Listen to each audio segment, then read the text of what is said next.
Jai Hind everyone, this is Varsha Dubey. Welcome you all in my social science class.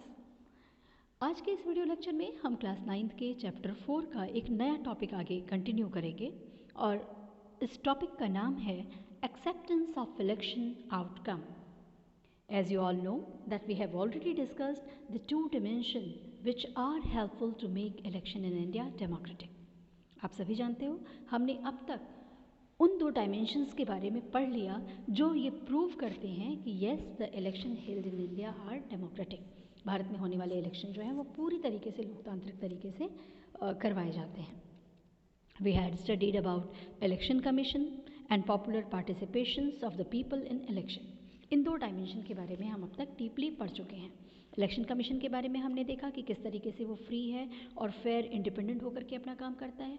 साथ में popular participation भी हमने ये देखा डेटाज के थ्रू कि किस तरीके से पॉपुलर पार्टिसिपेशन इंडिया में लोगों का इलेक्शन के प्रति हमेशा बढ़ा ही है ना.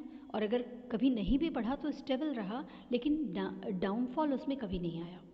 ठीक है. Now we'll discuss the last topic, acceptance of election outcome, which prove that elections that are held in India are democratic.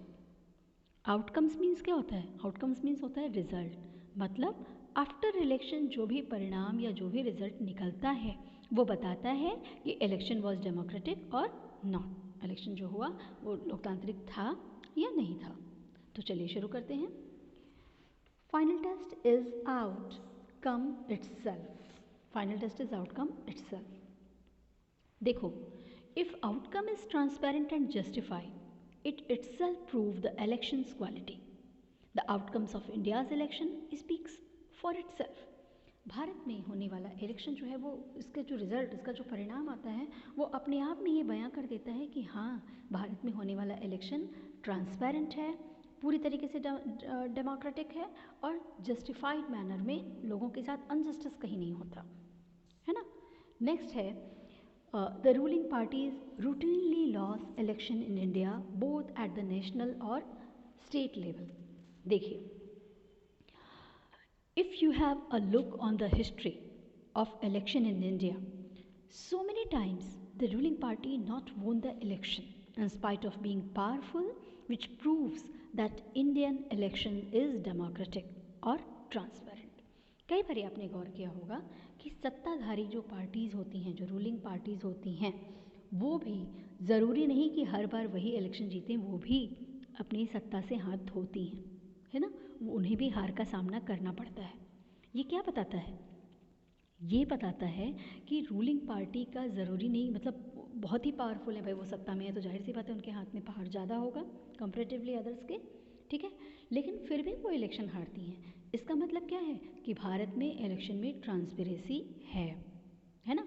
कोई व्यक्ति पावरफुल है या फिर लोअर स्टेटा का है, इस बात से कोई मतलब नहीं. इलेक्शन कमीशन के आगे सब कोई इक्वली ट्रीट होता है, हर कोई. ठीक है. नेक्स्ट है in the US an incumbent or sitting elected representative rarely lose an election, and in India about half of sitting MPs or MLAs loses election. देखो, incumbent means क्या होता है? Incumbent means होता है those who currently holds a political post and have power. मतलब incumbent का मतलब क्या है? वो जिनके हाथ में अभी पॉलिटिकल पोस्ट है या पॉलिटिकल पावर है, राजनीतिक अधिकार हैं अभी जिनके हाथ में, है ना. तो US में जो अभी पावर में इलेक्टेड रिप्रेजेंटेटिव्स हैं वो रेयर ही इलेक्शन में हारते हैं, है ना. अगर हम US की बात करें तो जो लोग जो इनकम्बेंट गवर्नमेंट है, यानी जो अभी पावर में है, बहुत कम चांसेस होता है कि वो इलेक्शन हार जाए. इसका मतलब ये भी नहीं है कि election there are not democratic. ऐसा मेरे कहने का ये मतलब नहीं है कि वहाँ पे इलेक्शन डेमोक्रेटिक नहीं है ना. But in India, sitting MLAs and MPs loses election continuously, which proves that elections are democratic in India. Those who are in power also have chance to lose the election. Bharat में आपने continue देखा होगा MP MLAs जो होते हैं, ऐसा नहीं कि एक बार बन गए और एक बार सीट पे बैठ गए तो हर बार वही जीतते हैं. कई बारी वो इलेक्शन में हार का सामना भी करते हैं. ठीक है। फिर नेक्स्ट है candidates who are known to have spent a lot of money on buying votes and these with known criminal connection often losses elections. देखिए, it is very normal that powerful candidates try to win the votes and try to win the election, but in spite of all these, sometimes they loses elections. ये हम अच्छे से जानते हैं, जो powerful candidate होते हैं तो पूरी अपनी जान लड़ा देते हैं, पूरी कोशिश करते हैं, तरह तरह के अप्रोच कर लगाते हैं, तरह तरह के मल प्रैक्टिसेस करते हैं, स्ट्रेटजीज अपनाते हैं ताकि किसी भी तरीके से वो इलेक्शन जीत जाएं। लेकिन इन सब के बावजूद उन्हें कभी कभी हार का सामना भी करना पड़ता है। ये क्या बताता है? It shows that election is not all about money and power, popular support is important. ये बताता है कि हम ये नहीं कहते कि इलेक्शन में पैसे और पावर की ज़रूरत नहीं है, बहुत ज़रूरत पड़ती है, लेकिन फिर भी केवल पावर और केवल पैसा होने से ज़रूरी नहीं कि आपको लोगों का सपोर्ट भी मिल जाए या आप इलेक्शन जीत भी जाएं। ये मैंडेटरी नहीं है।